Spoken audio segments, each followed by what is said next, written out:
I get it when you're scrolling through endless listings of heat press machines. The pictures make everything look slick and effortless, but the moment you bring one home, the reality can be a lot less glossy. I've seen beginners spend a weekend trying to get a single shirt to transfer cleanly, only to end up with ghosted images or uneven colors that look like they were printed with a cheap home printer instead of a professional setup. That hesitation is exactly why I wanted to break down this 15x15 Sublimation Essential Bundle before you click Add to Cart. Link is in the description if you want to check the product details on Amazon. First off, the biggest thing that separates a decent heat press from a frustrating one is temperature consistency. This unit promises precise temperature control and, after a few test runs with my own sublimation printer, the numbers actually held steady within a degree or two across the whole 15x15 surface. That matters because sublimation ink is very temperature sensitive. A hot spot can scorch the transfer while a cool patch leaves the colors faded. The even heat distribution this press offers means you can lay a full-size graphic on a standard tee and walk away knowing the whole image will come out uniformly, which is a real time saver compared to fiddling with a smaller spot heat press that forces you to do multiple passes. What makes the bundle feel essential is that it throws in the most common accessories you need to start right away: a set of Teflon sheets, a silicone pad, and a pair of heat-resistant gloves. Most people new to sublimation end up buying those items separately, adding surprise costs after they've already spent a few hundred on the machine itself.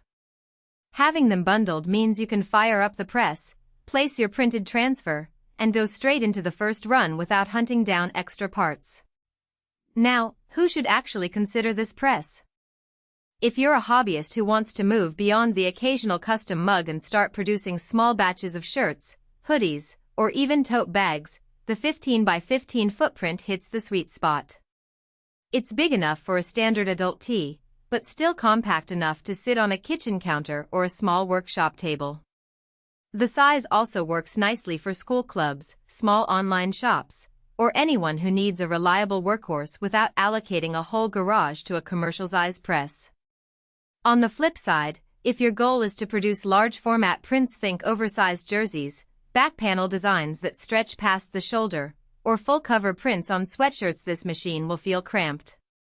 You'll end up having to split the design into multiple sections, which adds alignment headaches and can jeopardize the seamless look you're after. Likewise, professional print shops that churn out dozens of shirts a day might find the single press cycle a bottleneck compared to a dual press or a larger area model that can handle multiple garments at once. Practical strengths are where this press really shines.